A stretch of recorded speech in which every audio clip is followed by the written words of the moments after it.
Merci d'être venus si nombreux pour cette belle soirée. Je suis très honoré de voir Jean-Pierre Biondi qui a travaillé plus de 8 ans avec Senghor au sein de son gouvernement et qui a fait un livre d'ailleurs qui est épuisé, enfin c'est difficile, mais il y a quelques autres qui sont là. Et je vais lui donner la parole bien sûr. Dire aussi que je vous remercie d'éteindre vos portables, parce qu'on va enregistrer.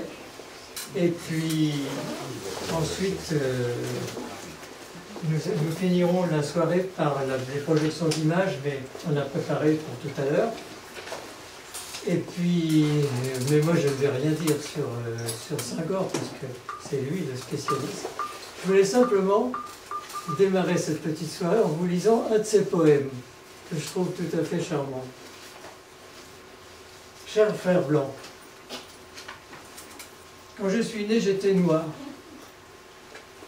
Quand j'ai grandi, j'étais noir. Quand je suis au soleil, je suis noir. Quand je suis malade, je suis noir. Quand je mourrai, je serai noir. Tandis que toi, homme blanc, quand tu es né, tu étais rose. Tu as grandi, tu étais blanc. Tu vas au soleil, tu es rouge. Quand tu as froid, tu es bleu. Quand tu as peur, tu es vert. Quand tu es malade, tu es jaune. Quand tu mourras, tu seras gris. Alors de nous deux, qui est l'homme de couleur?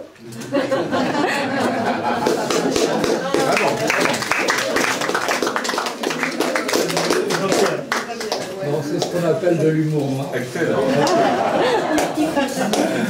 Très bien. Il me faut le cacher au plus intime de mes veines, l'ancêtre à la peau d'orage, sillonné d'éclairs et de foudre, mon animal gardien. Il me faut le cacher que je ne rompe le barrage des scandales. Il est mon sang fidèle qui requiert fidélité, protégeant mon orgueil nu contre moi-même et la superbe des races heureuses. Mesdames, Messieurs, ce poème, le totem, tiré du recueil Chant d'ombre, tout écolier sénégalais l'apprend un jour. Il est de Léopold Sédar Senghor, imaginez un patriote sénégalais qui réunirait l'inspiration d'un Paul Claudel et l'humanisme d'un Jean Jaurès. Cet homme, j'ai été son collaborateur plusieurs années. Je l'ai connu dans la routine du travail quotidien, comme lors d'événements importants, dans la paix de son bureau, comme dans l'agitation de réunions difficiles. C'est à la lumière de cette expérience que je crois pouvoir le qualifier du titre de poète politique.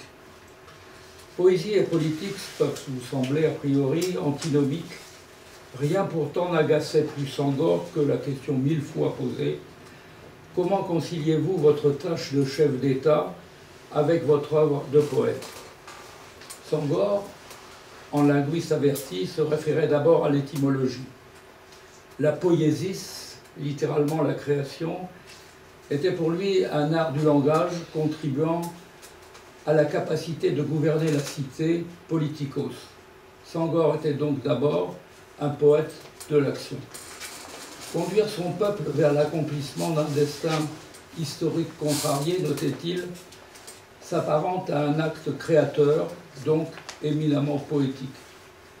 Être poète, militant de la décolonisation et responsable d'un pays en développement, tout cela constituait à ses yeux un ensemble cohérent. Il défendra jusqu'à sa mort cette démarche personnelle. Une démarche qui, bien sûr, ne manquait pas parfois de surprendre ses interlocuteurs. Un jour qu'il prônait au Caire cette conception des choses, le président égyptien Anwar el-Sadat ne manqua pas d'observer qu'il traitait vraiment la politique de très haut. À quoi Senghor répondit qu'en politique, les facteurs culturels étaient aussi déterminants que les facteurs économiques, qu'un projet de loi et un poème étaient deux moyens au service d'une même fin, donner de la vie. Et là, en effet, résidait la pensée profonde d'un être déchiré qui n'a cessé de rêver à l'unité du monde dans sa diversité et à, disait-il, une symbiose entre la raison hellénique et l'intuition nègre. Une telle ambition, là, qui nous éclaire sur l'idée de civilisation universelle, le concept majeur de l'univers senghorien. Son problème alors était moins de combiner divers rôles que de gérer le temps afin d'y contenir deux activités prégnantes. L'une requérait les horaires et les contraintes inhérentes à la vie publique, l'autre se fondait sur le rythme capricieux de la vie intérieure et les aventures de l'imaginaire. Pour ce Janus moderne, passer d'un palais à une table d'écrivain, d'un débat idéologique à une question linguistique ou un conte animalier, n'impliquait aucune sorte de schizophrénie. L'unique difficulté pour lui était de parvenir à loger dans 18 heures quotidiennes d'éveil ce qu'il avait à faire. Car Senghor dérogeait rarement au principe de 6 heures de sommeil, utile selon lui à une bonne maîtrise de soi. Sa rigueur, sa frugalité, il ne buvait pas de vin, il ne fumait jamais, relevait d'une organisation sans laquelle il n'aurait pu faire face. Il écrivait le soir ou en voyage, il écrivait dès qu'il avait un répit. Aussi, toute audience ordinaire de travail avec lui était-elle limitée à 30 minutes. À chacun d'exposer, dans le délai imparti, des problèmes concrets et de recueillir les réponses nécessaires, qu'il s'agisse d'affaires secondaires ou de décisions engageant l'avenir. L'homme écoutait beaucoup, intervenait peu et tranchait vite. Grand consommateur de dossiers, dévoreur de rapports et insatiable demandeur de brèves fiches soigneusement rédigées, il n'avait pas été en vain à la rue d'école du général de Gaulle. Léopold Sédar Senghor, Léopold de son nom chrétien et Sédar de son nom Peul, côté maternel, était officiellement né le 9 octobre 1906 à Joal, un très ancien comptoir commercial portugais en pays sérère, à 120 km au sud de Dakar. J'ai dit officiellement parce qu'à l'époque, les chefs de famille vivant hors d'un centre administratif, en l'occurrence le centre administratif le plus proche de sa ville natale était l'île de Gorée, donc c'est là que se trouvaient les registres d'état civil et les chefs de famille profitaient d'un passage dans la capitale, disons tous les 2 ans, pour déclarer tous les enfants nés de leur précédente visite, donc au minimum 2 ans, quelquefois 3 ou 4. Il est alors possible que Basile Senghor, par ailleurs le père, par ailleurs chrétien et polygame, qui n'avait pas moins de 6 épouses, ait fait enregistrer la naissance de Léopold, son fils, avec quelques années de retard. Basile, le père, aussi nommé Diogoy, le lion, était un homme aisé, un notable, auquel les chefs traditionnels de la région du Ciné marquaient de la considération. Il commerçait avec des sociétés bordelaises qui lui achetaient le mil et l'arachide. Il élevait aussi des bovins, des chevaux et des dromadaires. Il avait en un mot de quoi nourrir ses 25 enfants répartis entre leurs différentes familles maternelles. Jusqu'à l'âge de 8 ans, Léopold a vécu en liberté auprès de Nilan, la mère inoubliable, dans ce qu'il a appelé le royaume d'enfance, une communauté de pasteurs peuls sédentarisés à Djilor. Senghor, dans d'innombrables versets, n'a cessé d'évoquer ce pays de savane et de sources, à savoir les quelques hameaux du canton de Fimela, où il situait sa véritable racine. Mais, non loin de là, veillait Basile. Il jugeait que ce garçon, vif et curieux, méritait de fréquenter les cases du savoir, autrement dit l'école des Blancs.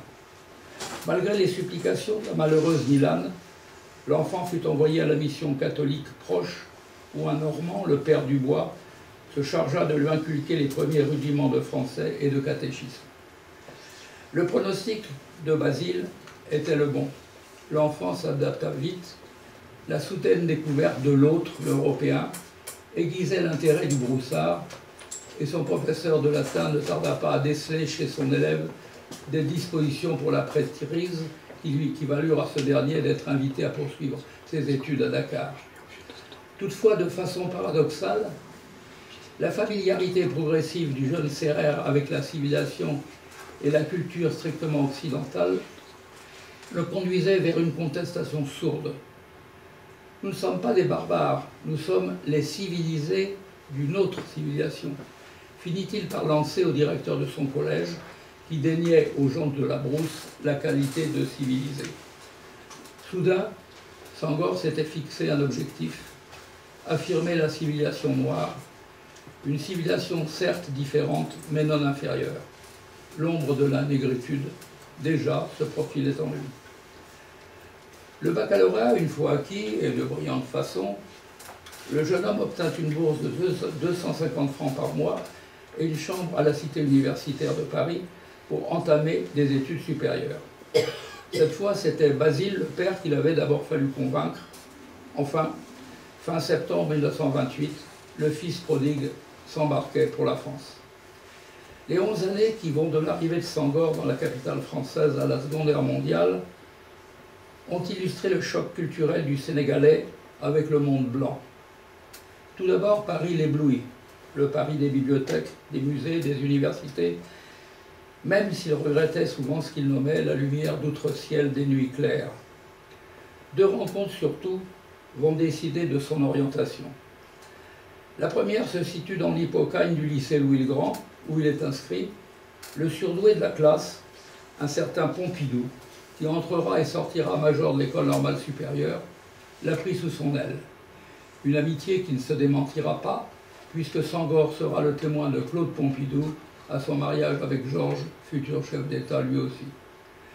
Ce dernier fait découvrir dès cette époque à Senghor les romanciers et les poètes, de Proust à Éluard, en même temps que les éditoriaux de Léon Blum dans le journal socialiste Le Populaire. La seconde rencontre, plus déterminante encore, se produit quelque temps après, en 1931, toujours au quartier latin. L'intéressé est cette fois un jeune Martiniquais qui va faire son chemin, Aimé Césaire. Senghor et Césaire, le mouvement d'émancipation culturelle universellement connu sous le nom de la négritude est né. Deux grands poètes et théoriciens noirs d'expression française sont réunis. Entre 1931 et 1935, Senghor élabore donc et conforte le premier volet de sa doctrine, de sa vision du monde, aime-t-il à répéter, le concept de négritude. On peut peut-être lire un poème pour couper un peu, le premier que j'ai programmé.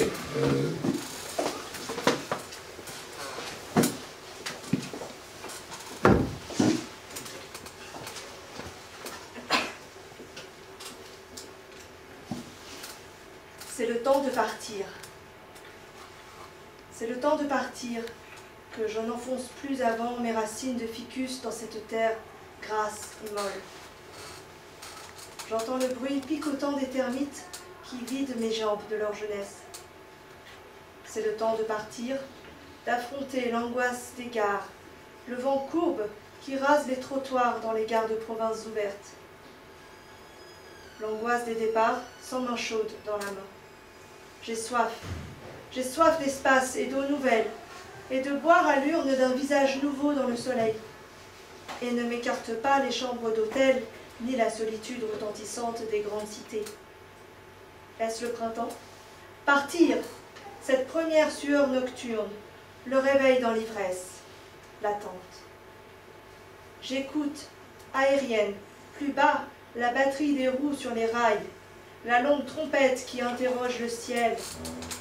Ou n'est-ce que le hennissement sifflant de mon sang qui se souvient, tel un poulain qui se cabre et rue dans l'aurore de mars ultime? C'est le temps de partir.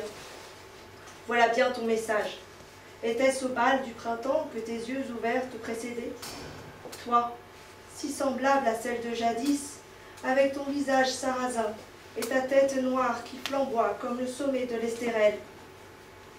Tes compagnes s'écartaient, jour laiteux d'hiver, ou colombe sous les flèches d'une déesse.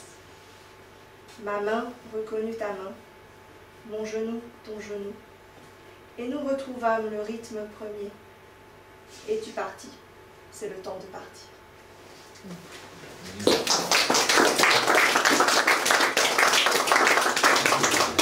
La première expression publique de la théorie de la négritude se manifeste dans un journal, L'Étudiant Noir.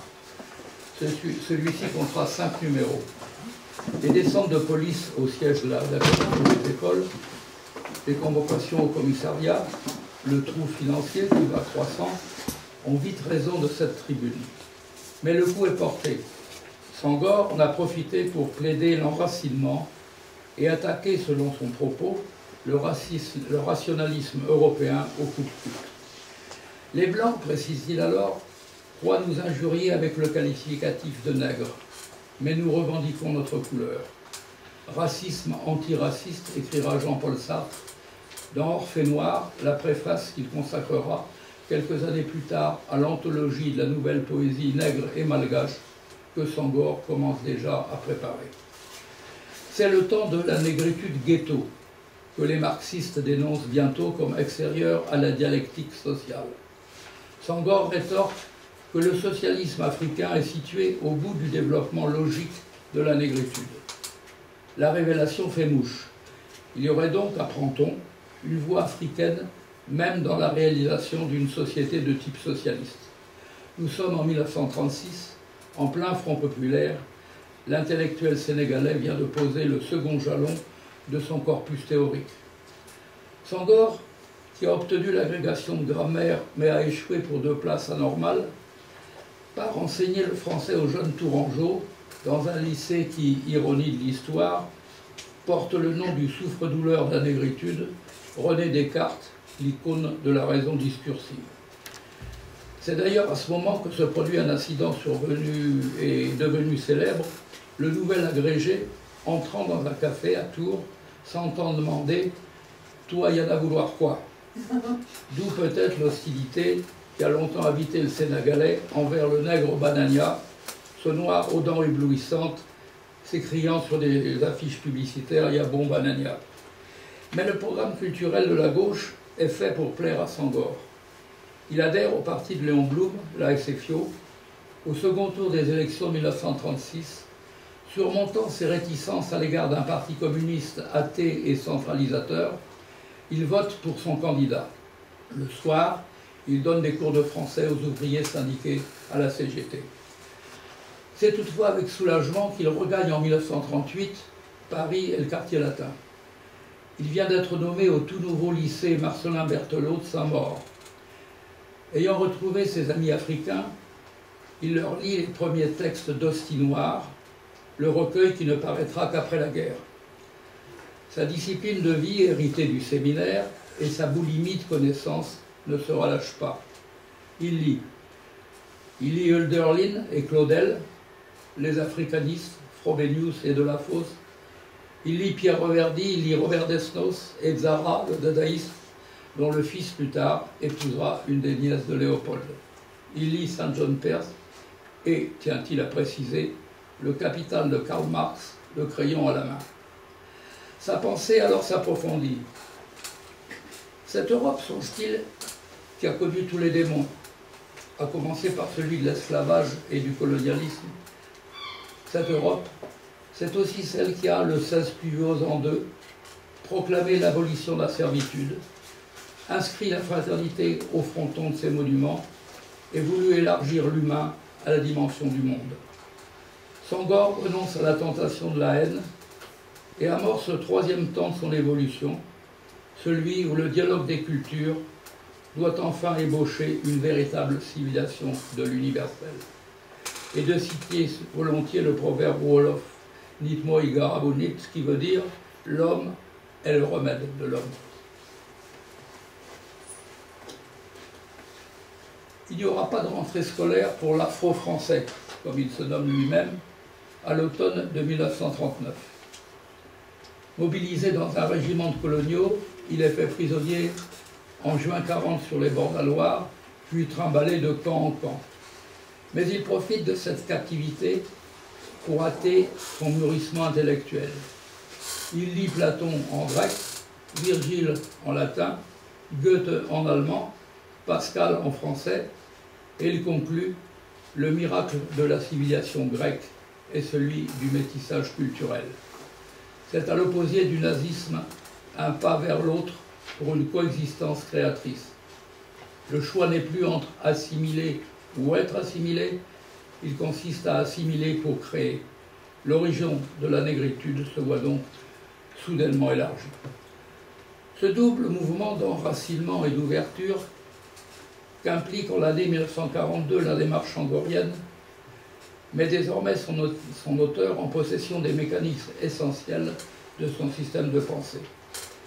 Libéré l'amène à amener 1942 pour maladie tropicale, une pathologie vague qui terrorisait les Allemands, Senghor reprend son poste d'enseignant à Saint-Maur et rallie le Front National universitaire proche de la résistance. Le discours du général de Gaulle, le 30 janvier 1944 à Brazzaville, annonçant une évolution de l'Empire vers la décentralisation politique et administrative, éveille l'intérêt du militant anticolonial. Irrémédiablement, Senghor se sent conduit vers ce qu'il cherche à éviter, tomber, écrit-il, dans la politique, celle en tout cas où l'ambition personnelle, le pouvoir pour le pouvoir, prévalent sur les idées et les valeurs. L'histoire va donc le détourner de son rêve, finir sa carrière comme professeur de langues africaines au Collège de France. En juillet 1945, il retrouve un Sénégal désemparé, qu'il n'a pas revu depuis 8 ans. Le maire de Dakar, le leader socialiste Lamine Gueye, lui propose alors d'être candidat au second siège réservé à la colonie dans la nouvelle Assemblée constituante.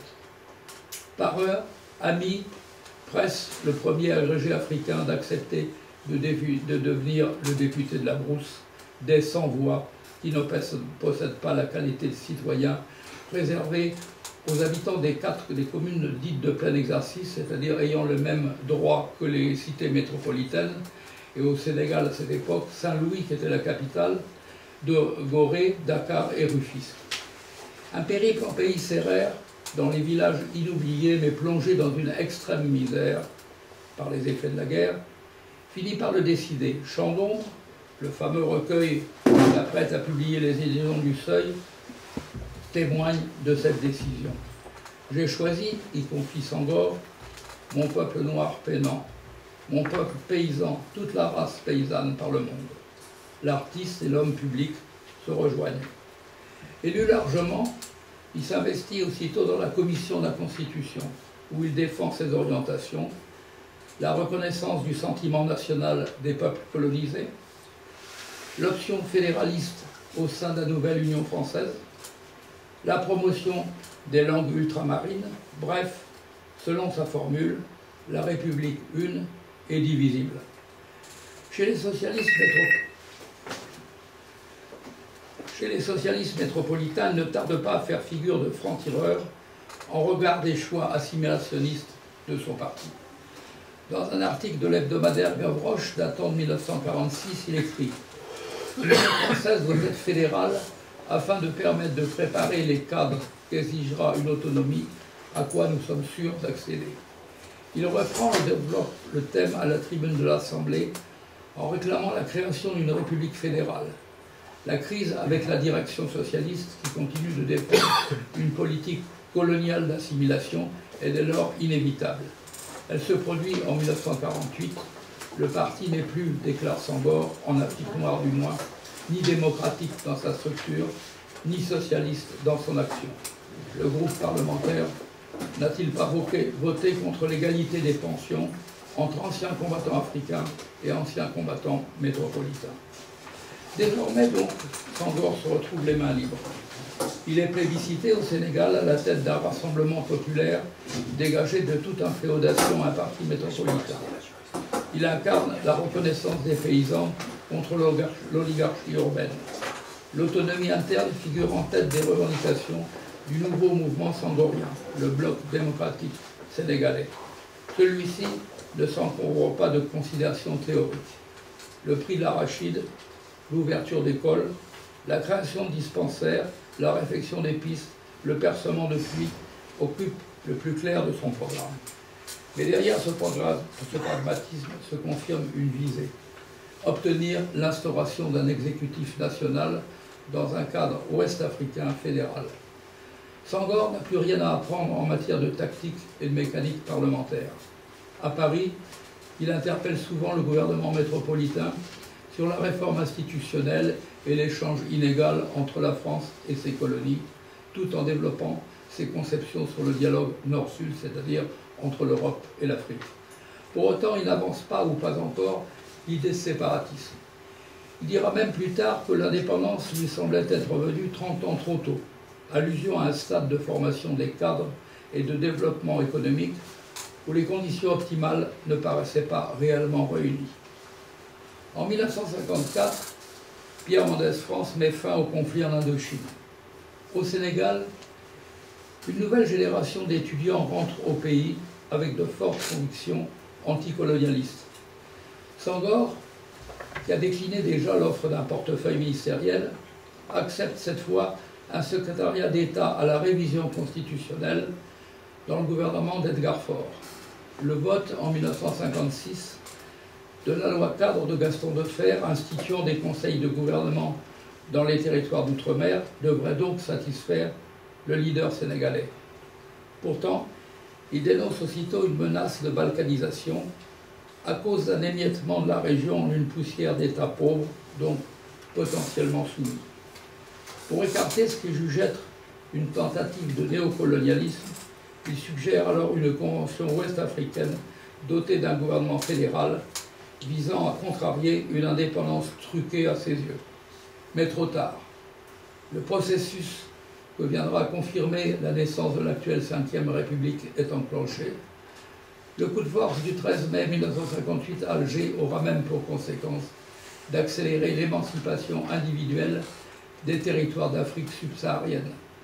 L'instauration de la communauté par le général de Gaulle, dont Senghor est devenu d'ailleurs ministre conseiller, débouche début 1960 sur les indépendances.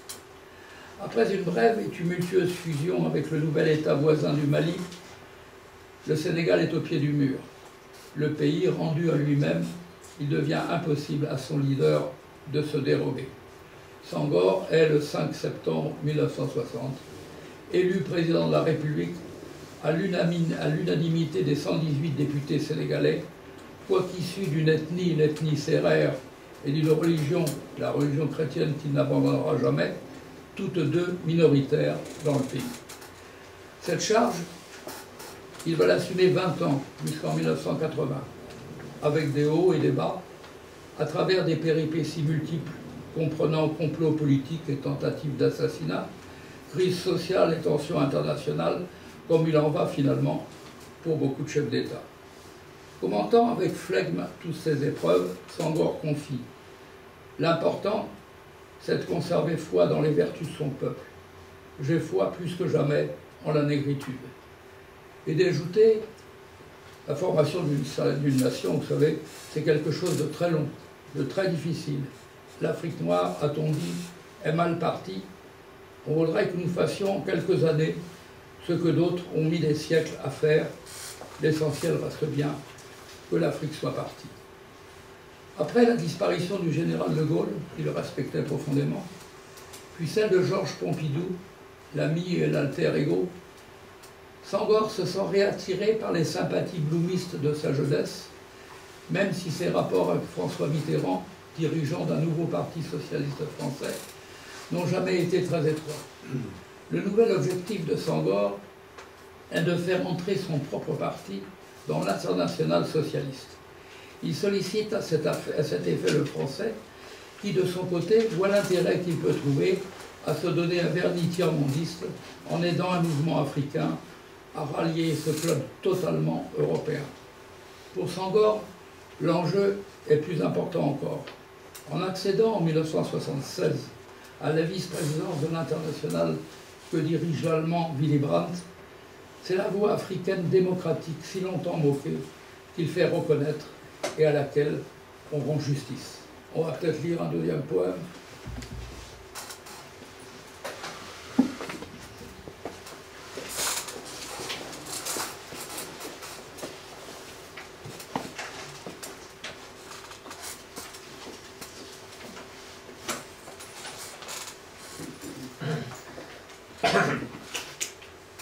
Chant du feu, un chant bantou.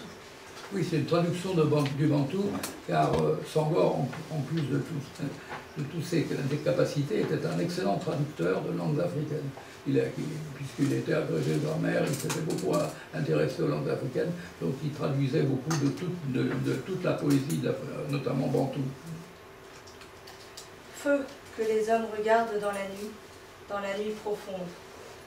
Feu qui brûle et ne chauffe pas, qui brille et ne brûle pas.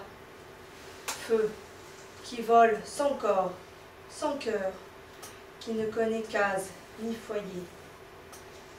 Feu transparent des palmes, un homme sans peur t'invoque. Feu des sorciers, ton père est où? Ta mère est où? Qui t'a nourri? Tu es ton père, tu es ta mère, tu passes et ne laisses trace. Le bois sec ne t'engendre, tu n'as pas les cendres pour fille, tu meurs et ne meurs pas. L'âme errante se transforme en toi, et nul ne le sait.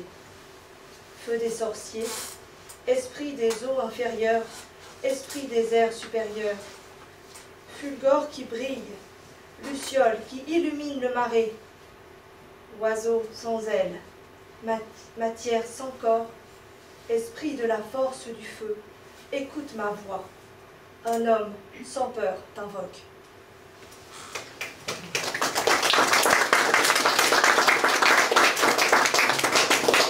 On peut dire que c'est dans le rayon culturel que Senghor enregistre ses réussites les plus visibles. Le mot culture, chez lui, est à prendre dans son acception la plus étendue, englobant à la fois l'éducation, l'enseignement, la recherche, la formation et la connaissance des idées, des arts et des lettres. Car l'homme, rappelle l'ancien professeur, est au commencement et à la fin du développement. Le premier festival mondial des arts nègres, en 1966, à Dakar, constitue à ce sujet un point culminant. L'ambition avouée est de dessiner là, au Sénégal, une sorte de Grèce noire illustrant la rencontre des civilisations. La ligne de conduite de Senghor ne varie pas. Si la priorité appartient bien à la politique, la primauté, elle, reste à la culture. En avril de cette année-là, défile donc dans la capitale sénégalaise un monde d'écrivains et d'artistes célèbres, toutes races ou nationalités confondues. Cet événement, Césaire, le fidèle compagnon du quartier latin, le commente ainsi. On peut dire que ce que nous avons dit ensemble, cherché ensemble, se trouve couronné. C'est un très grand acte politique. Et André Malraux de surenchérir en déclarant « Pour la première fois, un homme d'État prend dans ses mains périssables le destin d'un continent et proclame l'avènement de l'esprit. » Utopiste ou complice d'un néocolonialisme pour les uns, prophète et visionnaire pour les autres, Senghor ne s'arrête à aucune polémique, à aucun contretemps. Sa politique étrangère répond à cette observation. Elle se réfère inflexiblement à deux principes, la non-violence et le non-alignement, et vise deux objectifs, au niveau continental, la débalkanisation, au niveau international, le renforcement de l'Eurafrique, c'est-à-dire de la coopération Nord-Sud. Cette volonté fédéraliste et ce pacifisme, condition absolue du co-développement, Senghor les manifeste en toutes occasions. En s'entremettant entre le général de Gaulle et les leaders du FLN, Ferhat Abbas, lors du conflit algérien, en prenant la tête d'un comité des sages africains pour tenter en vain une médiation entre Israël et la Palestine, ou en intervenant dans la recherche de la paix civile dans les colonies portugaises voisines de l'Angola et de la Guinée-Bissau. Chaque fois, le leader du Sénégal part des données culturelles pour proposer des solutions politiques. Ainsi, sa diplomatie acquiert-elle un style particulier qui ne lui épargne d'ailleurs ni polémique ni raillerie. Dans ce continent, l'Afrique, secouée par les coups d'État et les dictatures sanguinaires, le fondateur de la négritude a cependant imposé le pluripartisme et la liberté de la presse.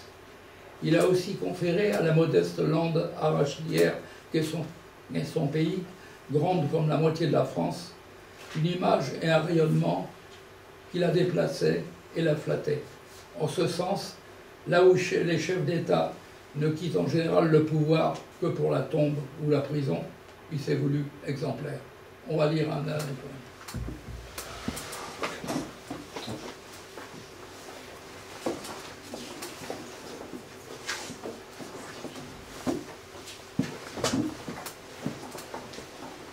Le jardin de France. Calme jardin, grave jardin.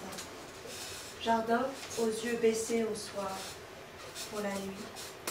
Peines et rumeurs, toutes les angoisses bruissantes de la ville arrivent jusqu'à moi, glissant sur les toits lisses. Arrive à la fenêtre, penchée, tamisée par la feuille menue et tendre et pensive. Main blanche, gestes délicats, gestes apaisants. Mais l'appel du tam-tam bondissant par monts et continents, qui l'apaisera, mon cœur, à l'appel du tam-tam bondissant, véhément, lancinant.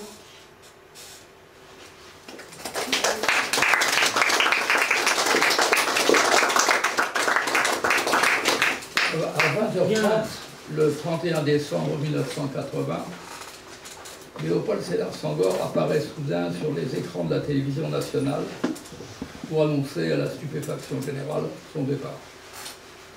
Le lendemain matin, 1er janvier, le Premier ministre Abdou Diouf, devenu président selon la Constitution, se rend auprès de monsieur et madame Senghor, qui sans cérémonie lui remettent les clés du palais présidentiel. Un journaliste pose alors cette question. S'il fallait choisir, monsieur Senghor, que voudriez-vous sauver de votre triple vie d'homme politique, de professeur et de poète? Et lui de répondre comme toujours, mes poèmes, c'est là l'essentiel. Aucune nostalgie du pouvoir donc, et surtout la liberté de renouer avec sa vraie vie, celle de l'écriture et de la beauté au sens grec, confondue avec les souvenirs du ciné et l'étincelle du sacré que, selon le poète, tout homme porte en lui. Si l'existence de Senghor n'était pas devenue, par la force des choses, une manière de paradoxe nécessaire, nul doute que l'enfant de Joal aurait choisi de s'en tenir à la plume. Redevenu disponible, il veut lui réserver désormais le temps qui reste, une vingtaine d'années jusqu'à sa mort en décembre 2001, pendant lesquelles il a peut-être songé au prix Nobel. Mon enfance, écrit-il, est vieille comme le monde, et je suis jeune comme l'œuvre éternellement jeune du monde. Il confie alors à son ami le poète Pierre-Emmanuel « La poésie est la vie, notre vie, sans quoi celle-ci ne serait pas la vie ». Et en effet, les thèmes de son œuvre, comme les dates de publication de ses recueils, constituent des repères dans le cours de son existence. Chants d'ombre et Hostie noire, ces deux premiers recueils, correspondent à la période de la négritude revendiquée. Éthiopique et nocturne, les suivants, à celle de l'ouverture à l'autre et de l'indépendance en gestation, les lettres d'hivernage et les élégies majeures, à l'osmose entre la négritude et l'universel. Autant de jalons dans ce que le poète nomme la grâce du dire. Répétons-le, l'œuvre de Senghor est une action militante, politique mais point politicienne, également distante de l'art pour l'art et du caporalisme littéraire, opposée à l'acculturation comme à la propagande partisane. Sa thématique tient en un maître mot, l'amour. L'amour de l'Afrique mère et du Sénégal, visage de basalte, dit-il, à l'extrême du continent. L'amour de la créature humaine, l'amour de la femme, mère ou amante. Senghor espère que son message, en transformant la perception du monde, aidera à transformer le monde. Il se sert pour cela d'une sorte d'incantation inspirée des voïs, les odes chantées dans les savanes et caractérisées par le rythme dont il dit qu'il est l'architecture de l'être. Sa prose poétique est tissée d'images symboliques ou analogiques, destinées à créer un au-delà des mots un peu surréel, surréel non pas au sens empirique comme dans l'écriture automatique, mais dans une acception mystique apparentée à l'élan vital bergsonien. Les influences que j'ai acceptées, remarque-t-il, ont été celles qui tendaient à me confirmer dans mes convictions. C'est d'ailleurs vrai en politique comme en poésie. Les rapports de Senghor avec le socialisme dit scientifique, par exemple, solidement protégés par le camp influent des marxistes de son temps, découlent d'un double mouvement d'emprunt et de récusation. Si le leader sénégalais adopte volontiers la méthode dialectique de la démarche marxiste, il se sépare en revanche de positions dogmatiques, élaborées, dit-il, en référence à la société européenne du XIXe siècle. Il relève ainsi l'inadaptation au regard des sociétés africaines d'une lutte des classes qui suppose une accumulation capitaliste qui ignore le sous-développement. En fait, l'idéologie de Senghor va autant vers les thèses de Proudhon, le personnalisme de Mounier et la cosmogénèse de Teilhard de Chardin que vers les lois du matérialisme historique. Bien entendu, cette position particulière a suscité de virulentes oppositions chez nombre d'intellectuels noirs, comme le Ligérian Soyinka, qui n'était pas marxiste, ou le haïtien René Depestre, qu'il était, pour ne citer que deux écrivains connus.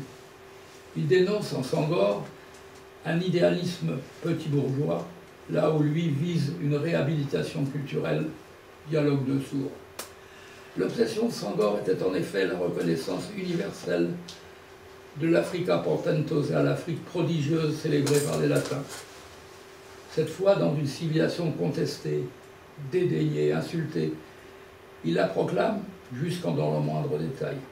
Tout, après tout, ne provient-il pas des hauts plateaux du continent, où l'on situe il y a des millions d'années le berceau heureux de l'humanité, où l'homme a émergé pour la première fois de l'animalité. Peut-être ici le royaume d'enfance se confond-il avec ce paradis perdu et la sublimation d'une histoire dont Senghor tire parti en répétant « Nous devons agir par nous-mêmes et pour nous-mêmes ». La solution, recommande-t-il, n'est pas dans le choix manichéen tradition ou modernité. Il faut s'enraciner. S'enraciner, mais pour mieux dialoguer et innover. Le temps, la persévérance seront nécessaires, estime-t-il, pour libérer l'Afrique de toute dépendance. Une civilisation nouvelle, celle de l'échange, y aidera. Le chemin que propose Senghor, barde africain, devenu membre de l'Académie française, est donc anthropocentriste et métisse. Mais la situation de métisse reste lourde à porter. L'homme de demain, cette synthèse entre Pompidou et Césaire, ou entre la négritude et la francophonie, est encore à conforter, à façonner, à établir. Nous sommes là sur la crête de la pensée senghorienne. Il intègre à celle des grands humanistes du XXe siècle, un Gandhi, un Luther King, un Mandela, qui ont combattu pour le plus humain. Certes, des aspects conjoncturels de la problématique et de l'aventure de Léopold Senghor peuvent paraître aujourd'hui dépassés. Demeure, plus actuel que jamais, son projet majeur, assurer la conciliation entre les cultures dans le respect de leurs différences. Je vous remercie de votre écoute.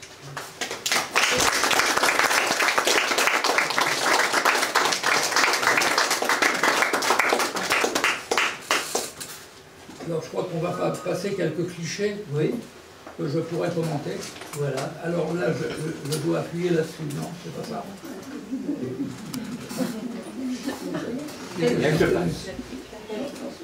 À flèche, vers le bas. En bas. Voilà. Ah, voilà. Alors cette photo est écrite à la cité universitaire. Et Senghor avait une chambre, si vous connaissez la cité universitaire, au pavillon d'Oesch-de-Lambert. Et donc ça, c'est devant, tout près de ce pavillon, avec deux étudiants, un Indo-chinois, enfin vietnamien aujourd'hui, qui s'appelait Kiem, quelqu'un que je ne situe pas, et Senghor qui est à droite. Alors, je continue. Alors ça, c'est sur les bords de la Loire, à Château-Gontier, c'est écrit, avec Georges et Claude Pompidou, qui étaient jeunes mariés. Je vous rappelle que Senghor et Pompidou étaient des amis intimes. Alors ça, c'est le... Oui, je n'ai même pas besoin de commenter puisque tu as écrit. Senghor s'est marié 2 fois. Il s'est marié une première fois avec Ginette Eboué, qui était la fille du fameux gouverneur Eboué du Tchad, qui a été le premier gouverneur de la colonie française à se rallier à De Gaulle en 1940. Donc il a eu avec Ginette Eboué 2 fils. Et il a divorcé parce qu'elle était trop dépensière. Ça c'est bon, ça c'est dans sa... La présidence de la République du Sénégal avait un palais à Dakar, qui était le palais d'ailleurs des gouverneurs généraux de l'AOF, et une propriété pour que les gouverneurs ou le président se détendent à Popenguine, c'est-à-dire sur ce qu'on appelle la petite côte, à une 50aine de kilomètres de Dakar, et ça a été pris à Popenguine. Donc ils se détendaient le week-end. Bon, ça c'est la photo officielle du premier président de la République du Sénégal en 1960. Alors là, bon, je ne fais pas les présentations, tout le monde sait de qui il s'agit. Alors là, il est à la tribune, je crois que c'est à la tribune de l'ONU. Je crois. Je ne saurais pas vous préciser. C'est pas au Palais Bourbon. Non. Bon, là, le voilà il était très ami avec Bourguiba, le premier ministre, le premier président de la République tunisienne. Et là, il se voyait assez souvent, il se rendait des voyages, des visites réciproques. Alors là, c'est la deuxième Madame Senghor, qui était une Normande, mademoiselle, qui répondait au nom de Mademoiselle Hubert.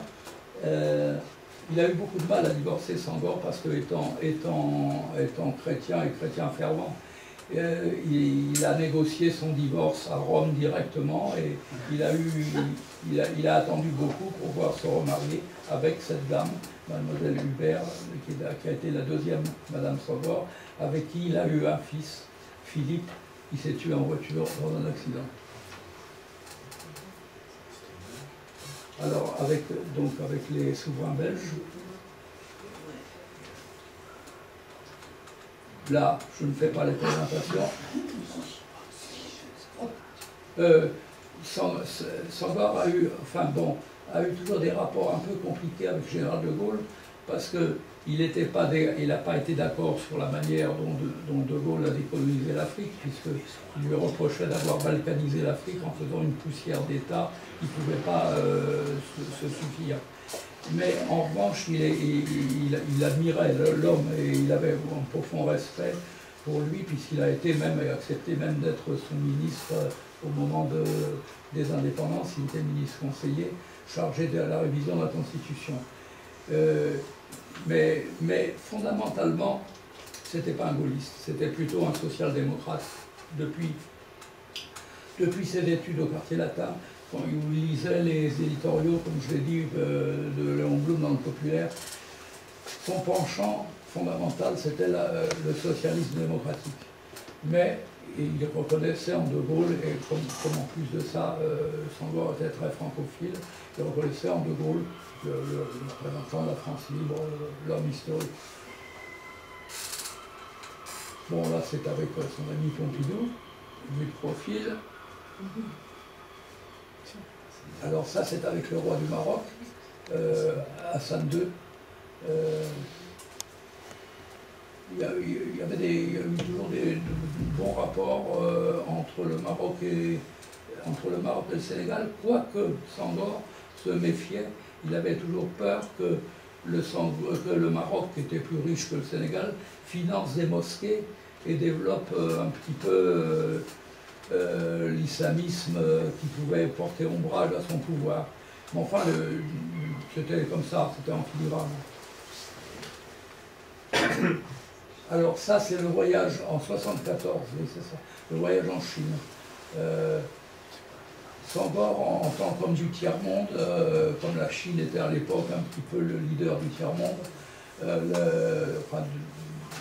du mouvement tiers-mondiste, Senghor a tenu à aller à Pékin, il s'est fait inviter, et j'ai failli y aller d'ailleurs, je devais l'accompagner, puis au dernier moment ça ne s'est pas fait, mais c'était un voyage d'où il n'y a rien sorti d'ailleurs, enfin on fait un voyage un peu symbolique. Alors là, ça c'est, voilà, avec ses fils, les deux de Ginette Eboué et celui de Madame Senghor II. Je pense que Madame Senghor avait une propriété en Normandie, à Verson, dans le Calvados, et tous les étés, la famille passait le plus dur de l'été au Sénégal, dans la propriété de Verson. Alors Maurice Béjart était, je ne sais pas si vous le savez, moi, si vous ne le savez pas, je vous le dis, était le fils était ce qu'on appelle un carteron. C'est-à-dire que le père de Maurice Béjart était un philosophe, Gaston Berger, qui était lui-même un métis de Saint-Louis du Sénégal. Et donc Béjart a mis beaucoup en scène des poèmes de Senghor, lesquels poèmes de Senghor étaient souvent destinés d'ailleurs à la chorégraphie. Donc ils ont eu des relations étroites. Alors là, là c'est Valéry Giscard d'Estaing, Senghor ou Fouet-Boigny, le président de la République de Côte d'Ivoire. Au salon du livre avec Jacques Lang, oui, et Claude Gaimard, bon, tout est expliqué. Alors ça, c'est à l'Élysée avec... non, c'était à une réunion de l'Internationale socialiste. Vous avez là Mario Soares, l'ancien président de la République du Portugal. Là, vous avez Willy Brandt. Donc, Senghor est à côté de Mitterrand. Les autres, je ne sais pas, il y a Boettino Craxi, il y a plusieurs. Je ne connais pas tous, je ne reconnais pas tous. Enfin, vous voyez les principaux, c'est-à-dire Willy Brandt, Soares, Mitterrand, Senghor. Alors ça, c'est la réception à l'Académie française, oui, donc, à laquelle j'ai assisté. Il fait son discours en réponse, je ne sais plus qui l'a introduit, je me souviens plus. Voilà. Bon, bah, c'est des images extraites du livre. Voilà, je suis à votre disposition pour les questions.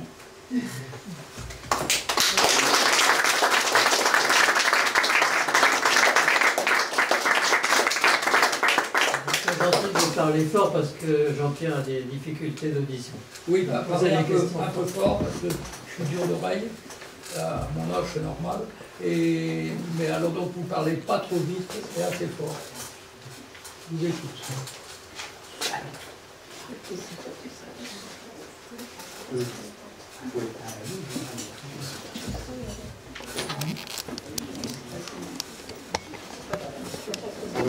Oui, pourquoi l'union avec le Mali pourquoi l'union avec le Mali a-t-elle capoté aussi vite? Oui, alors donc, quand les indépendances ont été données à chaque État, chaque ancienne colonie française, le Mali, la Côte d'Ivoire, la Haute-Volta, qui est devenue le Burkina Faso au Sénégal.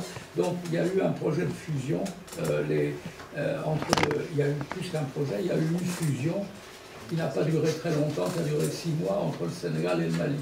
Et à l'époque, le Mali était dirigé par un homme politique qui a été son premier président, qui s'appelait Modibo Keïta. Et très vite, les Sénégalais sont aperçus qu'il y avait ce qu'ils appelaient un noyautage de l'État par le Mali. On laissait, avec un petit sourire, on laissait tout ce qui était culturel aux Sénégalais, en disant vous, c'est la culture. Mais eux, en attendant, prenaient tous les postes de décision. Donc ça s'est très vite dégradé. Il y a eu un début de tentative de coup d'État des Maliens. Donc la rupture a été immédiate. Et donc Senghor, c'est là que Senghor n'était pas le président de la République. Les deux États étaient Modibo Keïta. Donc il y a eu rupture et c'est là que Senghor a été élu président de la République, chacun reprenant son indépendance. Oui. Pourquoi, lors des obsèques de Léopold Sédar Senghor, le président de la République, Jacques Chirac, n'a pas assisté à ses obsèques. Ah, ça, je ne suis pas Jacques Chirac. La version officielle, c'est que Jospin était Premier ministre et Chirac était président. Aucun des deux n'est allé à ses obsèques. Ils étaient en vacances, c'était au moment de Noël, entre Noël et jour de l'an, alors ils n'ont pas pu se dégager des vacances. Mais alors, pour rattraper le coup, parce que quand même ça a fait un peu scandale, il y a eu des articles de protestation ici et là, notamment il y a eu un article d'Éric Orsena dans Le Monde, enfin je ne sais pas, il y a eu beaucoup de protestations parce que c'était quand même un peu gros. Donc on a refait une messe en l'honneur de Senghor à Saint-Germain-des-Prés, où là tout le monde se pressait, il fallait payer très cher pour rentrer. Voilà, c'est la France.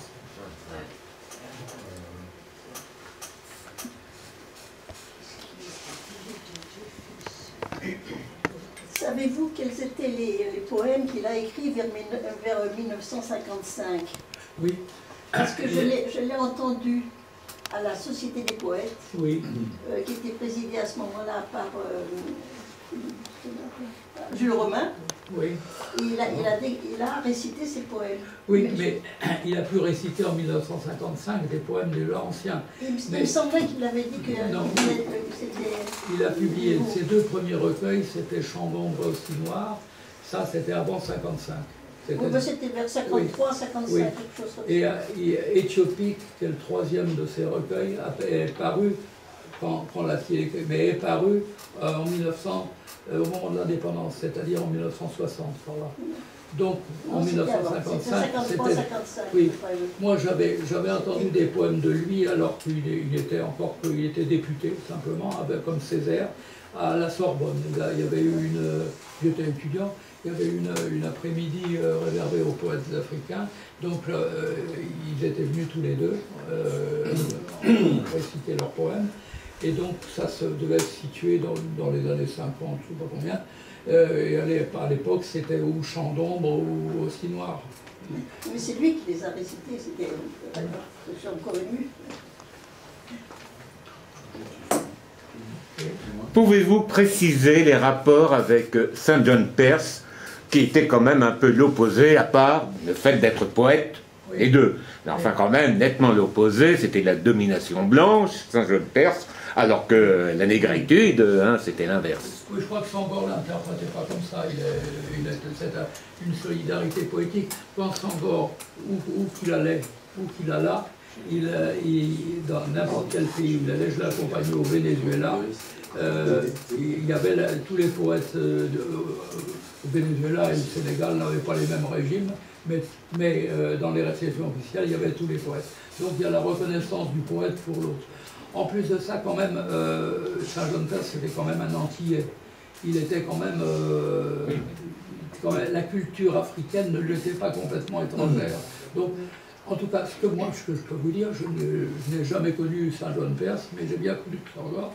Senghor avait une immense admiration pour Saint John Perse. Intéressant. Très grande admiration. D'ailleurs, il le dit dans ses mémoires, si on cherche, on verra, il avait énormément d'admiration pour Claudel, pour Saint John Perse, pour Baudelaire.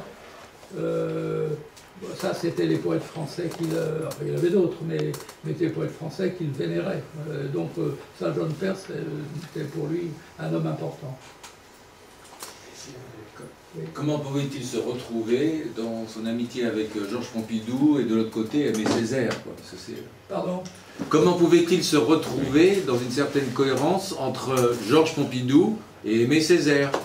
Parce que ça, c'est une cohérence cartésienne, si j'ose dire.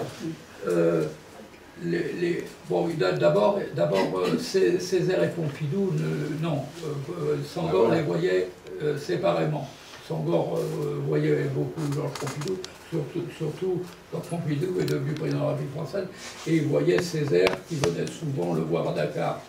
Mais de toute façon, c'était pas sur des critères idéologiques qu'ils avaient des rapports, c'était sur des rapports culturels. C'est ça la dualité permanente de Senghor. C'est qu'on cherche une logique politique, là où sa préoccupation maîtresse, c'était la culture. Donc, Senghor, Césaire, c'était des poètes. Pompidou était un homme de culture. Ils avaient des terrains de rencontre. Ils ne discutaient pas du socialisme scientifique, ils discutaient de culture.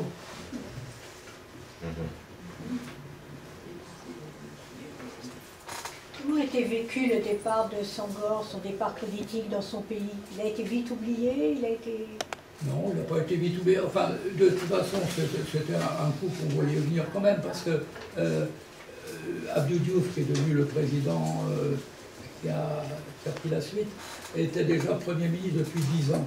Et visiblement, Senghor, qui voulait partir depuis longtemps, d'abord, je reviens sur ce que j'ai dit, Senghor, la politique, il ne voulait pas faire de la politique. Il s'est trouvé dans la nécessité de faire de la politique. Ce n'était pas son destin, c'était le Collège de France. Il voulait aller au Collège de France. Bon, ou avoir le prix Nobel. Ça l'intéressait plus que de diriger le Sénégal. Il a été obligé de diriger le Sénégal pendant 20 ans, mais 10 ans avant déjà, il voulait partir, surtout que après le deuil très, très cruel qu'il a eu, la mort de son fils, du fameux Philippe, il s'est tué en voiture, sa femme ne voulait plus rester au Sénégal, donc elle était prête à partir en France. Donc, si vous voulez, en même temps, les problèmes familiaux ont pesé pour accélérer son départ. Alors, non, il est parti, la place était toute chaude. On savait que la Constitution prévoyait qu'Abdou Diouf, un jour ou l'autre, il commençait à être âgé. Donc, c'est Abdou Diouf qui prend la suite, il y a une espèce de continuité sans problème. Personne n'a... non. Senghor, c'était devenu un vieux sage, un symbole, ça s'est fait sans heurts. Il a eu beaucoup de problèmes politiques dans les années 68, où il y a eu une très grosse crise universitaire comme en France. L'université de Dakar a été à feu et à sang. Et il y a eu en même temps une grève des syndicats, donc son pouvoir a vacillé un peu en 68. Après, il a redressé la situation. Il était malin, il était très habile. Quand il avait un opposant, il l'englobait. Il lui disait, cher ami, venez donc, on va faire un rassemblement national. Il nommait le type ministre, le type la fermait, la chose était close. Il absorbait l'opposition. Il ne la combattait pas, il l'absorbait. Il a fait ça plusieurs fois. Donc, son départ, il n'y a pas eu de... Il n'y a pas eu... Non, les gens... il y a eu, pour beaucoup, un regret, parce que quand même, c'était une figure. Mais il a été quand même... Il a apporté beaucoup plus au Sénégal sur le plan international et sur le plan culturel que sur le plan purement économique. Il n'était pas économiste, il n'était pas économiste du tout. Il avait des experts, il avait des technocrates, il faisait marcher la boutique. Mais donc sur le plan social, il avait une opposition. La jeunesse étudiante, surtout intellectuelle, n'était pas senghorienne tellement, surtout à la fin. Vous voyez, je ne cache rien. Pourquoi? Pardon. Pourquoi elle n'était pas senghorienne? Enfin, quelle était sa position? Parce qu'elle n'était pas senghorienne, parce que le Sénégal était un pays pauvre et où il y avait très peu d'occasions de développement. Il y a eu des projets grandioses de développement après l'indépendance. Ils ont tous, sans doute c'était marabouté, ils ont tous échoué. Il y avait avec l'Iran du Shah, il y avait un grand projet sénégalo-iranien de construction industrielle, de zones industrielles à Dakar. Et au moment où les choses commençaient à prendre tournure, le Shah était renversé, le projet a été abandonné. Il y avait aussi un très, très vaste projet qui était Dakar, ce qu'on appelait Dakar Marine. Et finalement, il y a eu la crise du pétrole en 1953-54 et le projet n'a jamais pu se développer, prendre effet. Et puis alors, pendant un moment aussi, le Sénégal voulait créer une zone franche, c'est-à-dire sans douane. Or, au même moment, le Nigeria, la Côte d'Ivoire, tous les pays d'Afrique ont eu la même idée, ils voulaient tous leur zone franche. Donc ça ne présentait aucun intérêt parce qu'elle se neutralisait. Donc le Sénégal a vu son rêve de zone franche s'effondrer. Donc en fait, pendant la présidence de Sénégal, de Senghor, il n'y a pas eu de très grands projets de développement. Donc ça veut dire qu'il y avait de la pauvreté, qu'il y avait du chômage, que les jeunes n'avaient pas de perspective, donc le pouvoir les intéressait irrésistiblement dans la mesure où ils avaient des difficultés à faire leur vie. C'est toujours la même chose, quand vous avez du chômage et un manque de perspective, le pouvoir politique n'est pas populaire. Et donc c'est sur ce plan qu'on peut dire que la jeunesse, enfin quand je dis la jeunesse, je ne dis pas tous les jeunes sénégalais, mais il y avait de fortes oppositions dans la jeunesse, et notamment dans la jeunesse intellectuelle. En plus de ça, il faut ajouter qu'à cette époque, c'est plus le cas maintenant, à cette époque, les marxistes étaient très, très influents en Afrique. Souvent, ceux qui revenaient de Paris, d'ailleurs, revenaient souvent, ils partaient musulmans et revenaient communistes. Donc, ça jouait beaucoup, ils avaient une influence. Donc il y a eu des mouvements trotskistes, des mouvements communistes importants au Sénégal qui ne facilitaient pas la tâche de Senghor, loin de là.